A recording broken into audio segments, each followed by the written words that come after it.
राधे श्याम दोस्तों आज मैं आपको एक ऐसी अद्भुत और सच्ची कहानी सुनाने जा रही हूँ जिसे सुनकर आपका दिल भी भक्ति से भर जाएगा।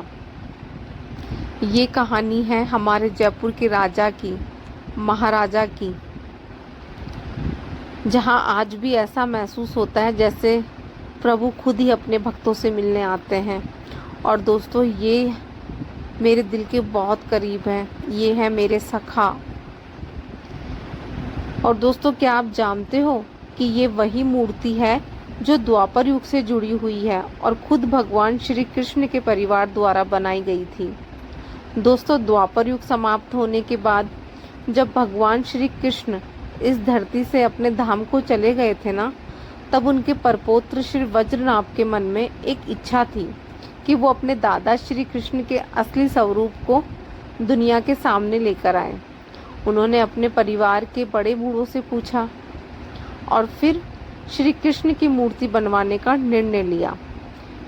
पहली मूर्ति बनी दोस्तों, लेकिन उसमें सिर्फ प्रभु के चरण ही मिल पाए। उन्होंने फिर दूसरी मूर्ति बनवाई जिसमें वक्ष स्थल तक का स्वरूप सही था। लेकिन जब प्रभु की तीसरी मूर्ति बनी तो उसमें श्री कृष्ण का पूरा स्वरूप जीवंत हो गया। दोस्तों कहा जाता है यही मूर्ति आज गोविंद के रूप में पूजी जाती है, जिसमें ठाकुर जी का चेहरा, उनकी मुस्कान, सब कुछ साक्षात प्रतीत होता है। और ये बात बिल्कुल सही है दोस्तों। आप दरबार में कहीं से भी खड़े होकर देखो, आपको ऐसा प्रतीत होगा कि प्रभु हमें ही देख रहे हैं, उनकी निगाहें हमारे ऊपर भी हैं। समय बीतता गया दोस्तों और धीरे धीरे ये दिव्य मूर्ति है ना धरती में कहीं छुप गई। वर्षों बीत गए, लेकिन कहते हैं ना कि भगवान अपने भक्तों से दूर नहीं रह सकते। प्रभु को सिर्फ एक आवाज़ लगानी है और प्रभु अपने भक्तों को दर्शन जरूर देते हैं।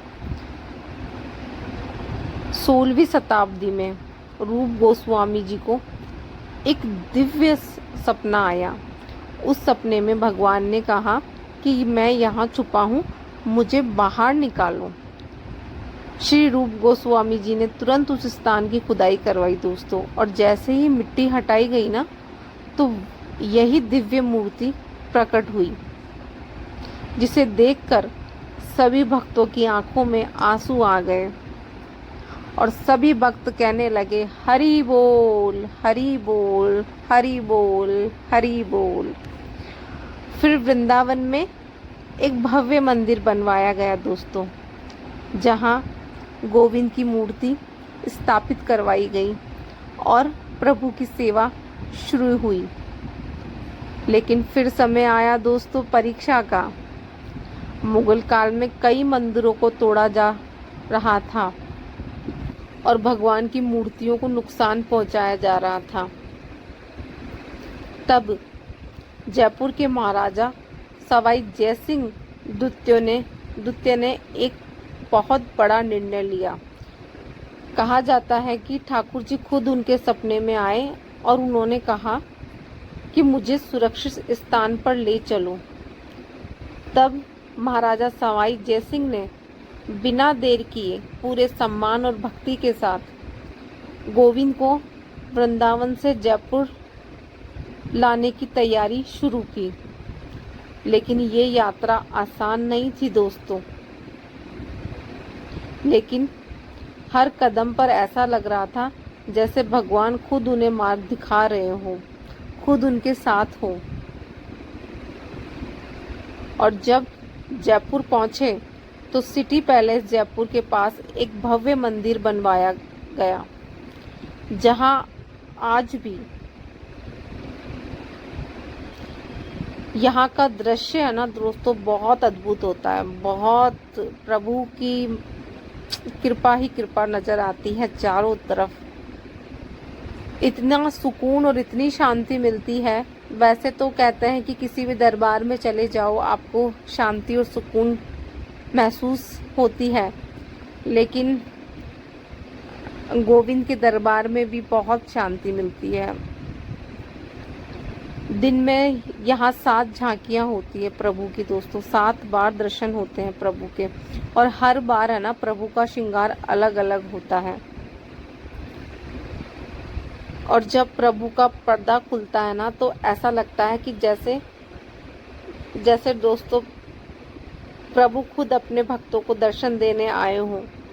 लाखों लोग हर साल यहाँ पर आते हैं दोस्तों, और हर कोई एक ही अनुभव लेकर जाता है कि आज ठाकुर जी ने मुझे देखा, आज प्रभु ने मुझे देखा। दोस्तों सच बताऊं ना तो आप यहाँ की मंगला झांकी भी देखने जाओगे ना तो लगता है कि जैसे पूरा जयपुर यहाँ पे उठ के आ गया हो। सुबह 4 बजे भक्तों की इतनी कतार होती है, मतलब मैं आपको बता नहीं सकती।